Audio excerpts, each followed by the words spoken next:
Hi, you're watching Floyd Steinberg's YouTube channel. Today, let's use the Picotracker as a synthesizer using single-cycle waveforms. And if you think that sounds interesting, please join me in this video. Here we go.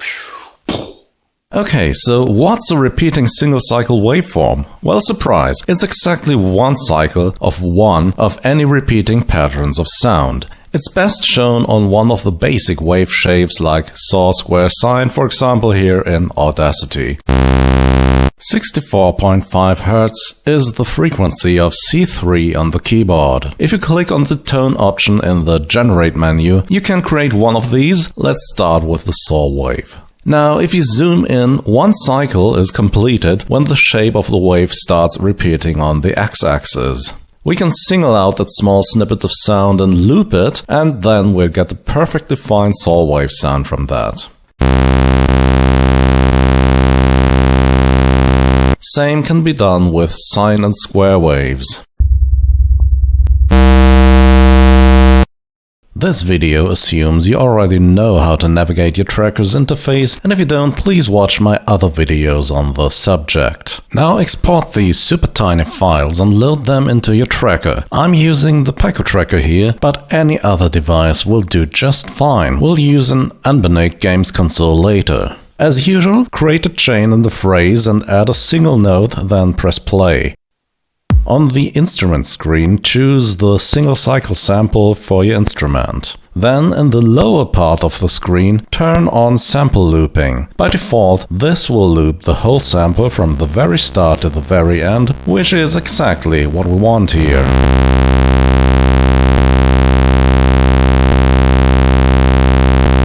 Now, the easiest way to do subtractive synthesizer stuff in Tracker is to use commands in the second and third column. For example, adding a bunch of volume commands will give a saw wave sound and envelope. You can specify the amount of interpolation in the column containing the number values. Here's the result.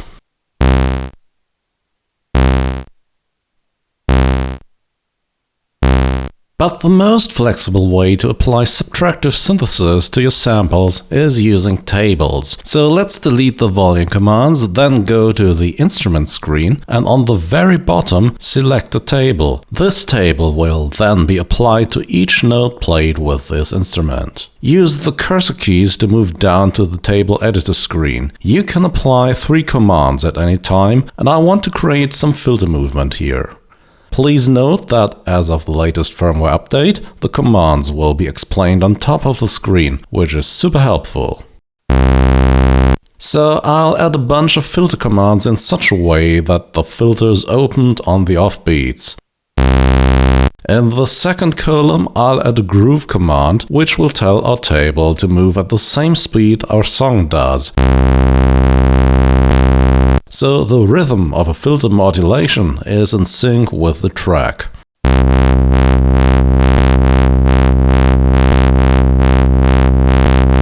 In the first row, I'm using a different command that can adjust both filter cutoff frequency and resonance.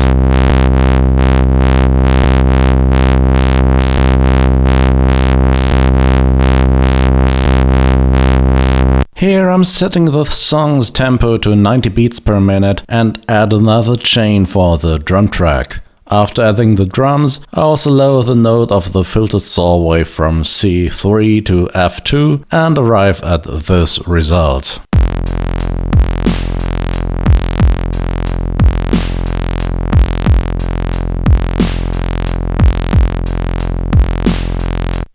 Back in Audacity, let's take this idea one step further by creating a sample containing 2 slightly detuned saw waves. One will be C3 or 65.4 Hz and the other one will be slightly flat at 64.6 Hz.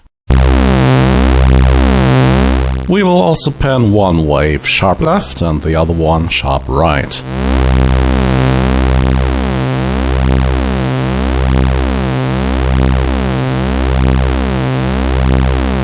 Now, this poses us with an interesting mathematical challenge. To find the perfect loop point, we must find the lowest common multiple of the length of the wave cycles. The cycle of the lower tuned saw wave is a bit longer, you see, and cutting it off will result in an unpleasant distortion if you don't get it right. You can use Microsoft Excel to calculate the lowest common multiple using the LCM function, entering the number of samples as the variables, or you can zoom into the wave and scroll right until you find the place both phases align again. Then cut off that point and you've got a very cool sounding stereo saw wave.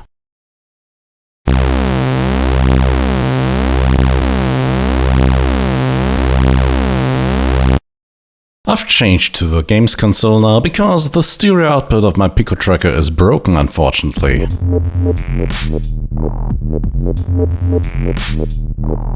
Okay, I slightly modified my track here. I'll insert my stereo waveform as a pad sound on track 4 now. As usual, I'll create a new chain and a new phrase and add an F4 note at its start. I then create a new instrument using the stereo saw sample and apply a new table.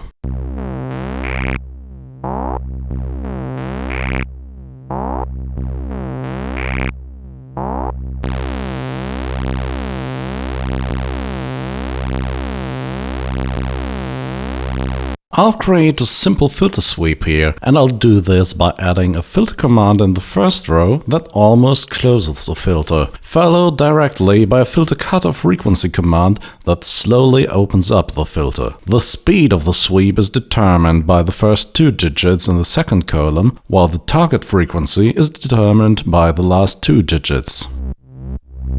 Once again, add a groove command to slow this down.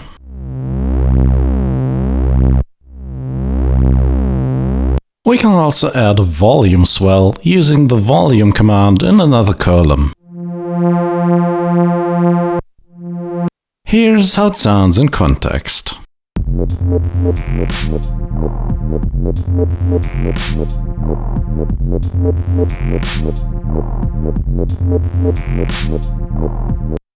Oh, by the way, if you like content like this, and if you want to see more on the Picotracker and other tracker devices in the future on this channel, please do the YouTube thing. And if you want to support what I'm doing here even more, consider becoming a member on Patreon or use the member button under this video. Thank you very much.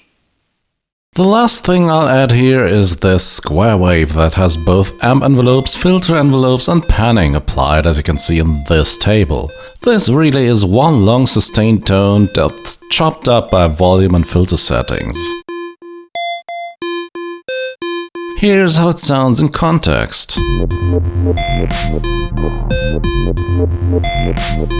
And here's me improvising on my Reface DX to this.